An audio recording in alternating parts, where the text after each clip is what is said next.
Assalamualaikum warahmatullahi wabarakatuh. Silakan kalian simak materi berikut ini. Pohon bambu mempunyai ciri khusus, yaitu mempunyai bulu-bulu halus yang tajam. Bulu yang tajam terdapat pada batang. Bulu tersebut melekat kuat dan dapat menyebabkan gatal. Tumbuhan beradaptasi untuk mempertahankan hidupnya. Adaptasi adalah ciri-ciri khusus yang dimiliki tanaman atau tumbuhan untuk hidup pada tempat atau daerah tertentu. Berdasarkan habitatnya, tumbuhan dibagi menjadi 3 jenis. Yang pertama adalah hidrofit. Hidrofit adalah tumbuhan yang sebagian tubuhnya ada di permukaan air.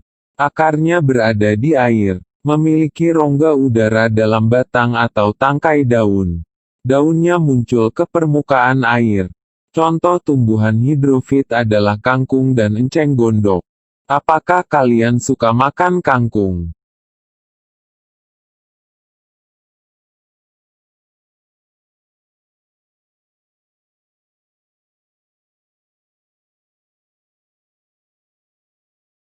Yang kedua adalah higrofit.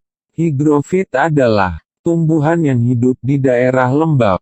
Tubuhnya terdiri atas bagian-bagian akar, batang, dan daun. Batangnya pada umumnya tidak tampak karena terdapat di dalam tanah. Daunnya yang muda umumnya melingkar atau menggulung. Contoh tumbuhan higrofit adalah pakis.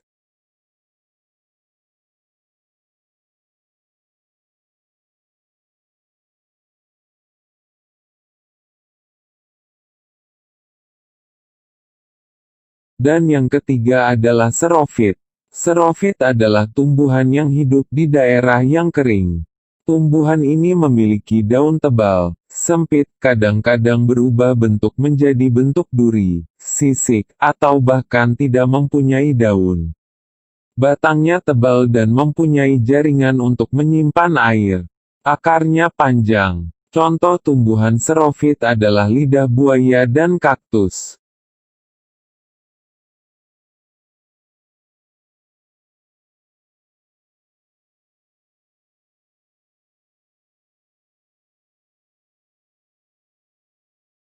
Setelah mempelajari jenis-jenis tumbuhan berdasarkan habitatnya, marilah kita pelajari materi selanjutnya. Proklamasi Kemerdekaan Indonesia. Proklamasi Kemerdekaan Indonesia memberi makna yang sangat penting bagi bangsa Indonesia. Sejak teks proklamasi kemerdekaan dibacakan, rakyat Indonesia memiliki negara merdeka, berdaulat, dan bermartabat. Tonggak sejarah tersebut tidak akan terjadi apabila tidak ada anak bangsa yang berani memproklamirkan kemerdekaan. Mereka adalah pejuang bangsa yang tidak boleh dilupakan. Berikut adalah para pejuang bangsa yang telah berjasa terhadap kemerdekaan negara Indonesia. Soekarno merupakan salah satu orang yang berjasa dalam mendirikan negara Republik Indonesia sebagai negara berdaulat. Bung Karno lahir di Blitar, Jawa Timur, tanggal 6 Juni tahun 1901 dan meninggal di Jakarta, tanggal 21 Juni tahun 1970. Bung Karno menyusun konsep teks proklamasi di rumah Laksamana Tadasi Maeda bersama Bung Hatta dan Mer. Ahmad Subarjo. Ia kemudian menandatangani teks proklamasi atas nama bangsa Indonesia bersama Bung Hatta. Bung Karno membacakan teks proklamasi kemerdekaan Indonesia di kediamannya di Jalan Pegangsaan Timur No. 56, Jakarta. H. Muhammad Hatta atau Bung Hatta, lahir di Bukit Tinggi, Sumatera Barat, tanggal 12 Agustus tahun 1902. Beliau wafat di Jakarta, tanggal 14 Maret tahun 1980 pada usia 77 tahun. Bung Hatta menyusun konsep teks proklamasi bersama Bung Karno dan Mer. Ahmad Subarjo. Ia ikut menandatangani teks proklamasi atas nama bangsa Indonesia bersama Bung Karno. Muhammad Hatta adalah wakil presiden pertama Indonesia. Selain itu, beliau adalah Bapak Koperasi Indonesia. Ahmad Subarjo Jojo Adisurjo lahir di Karawang, Jawa Barat, tanggal 23 Maret tahun 1896 dan wafat tanggal 15 Desember tahun 1978 pada umur 82 tahun. Beliau adalah Menteri Luar Negeri Indonesia yang pertama. Ahmad Subarjo merupakan salah seorang tokoh dari golongan tua yang berperan dalam mempersiapkan proklamasi kemerdekaan Indonesia. Ahmad Subarjo ikut menyusun konsep teks proklamasi di rumah Laksamana Tadasi Maeda bersama Bung Karno dan Bung Hatta. Laksamana Tadasi Maeda adalah seorang perwira tinggi Angkatan Laut Kekaisaran Jepang. Beliau membantu persiapan konsep teks proklamasi kemerdekaan dengan mempersilakan rumahnya digunakan untuk kegiatan yang sangat penting. Di rumahnya berkumpul para tokoh bangsa yang berjasa besar. Walaupun beliau orang Jepang, beliau rela membantu Indonesia karena simpatik terhadap rakyat Indonesia. Sukarni lahir di Blitar, Jawa Timur, tanggal 14 Juli tahun 1916. Beliau wafat di Jakarta, tanggal 7 Mei tahun 1971 pada usia 54 tahun. Nama lengkapnya adalah Sukarni Kartodiwirjo.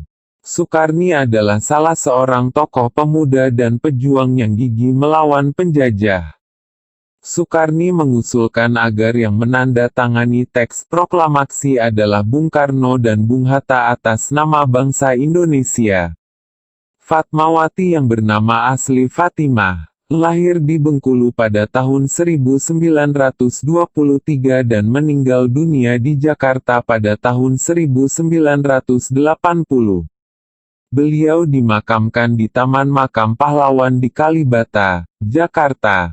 Fatmawati menjahit bendera pusaka Sangsaka Merah Putih yang dikibarkan pada upacara proklamasi kemerdekaan Indonesia di Jalan Pegangsaan Timur No. 56, Jakarta. Teks proklamasi kemerdekaan diketik oleh Sayuti Melik. Sayuti Melik adalah tokoh pemuda yang juga sangat berperan dalam proklamasi kemerdekaan Indonesia. Sayuti Melik mengetik naskah proklamasi setelah ia sempurnakan dari tulisan tangan Bung Karno. Pengibar Sangsaka Merah Putih.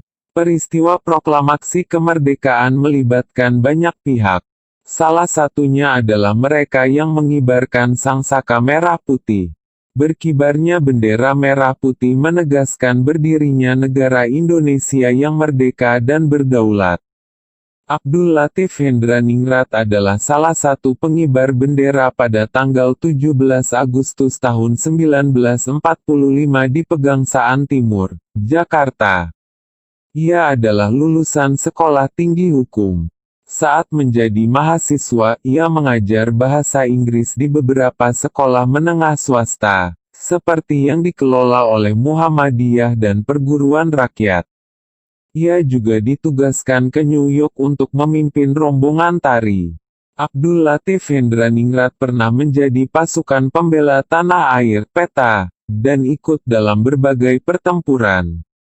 Ia pernah menjabat komandan komando kota ketika Belanda menyerbu Yogyakarta, 1948.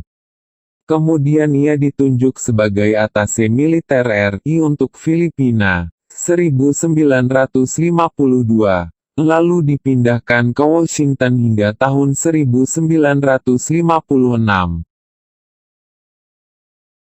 Kamu sudah belajar tentang pola lantai tarian daerah dan memahaminya. Amatilah gambar berikut dan gambarlah pola lantainya. Ada tari sedati, dari Aceh. Tari andun, dari Bengkulu.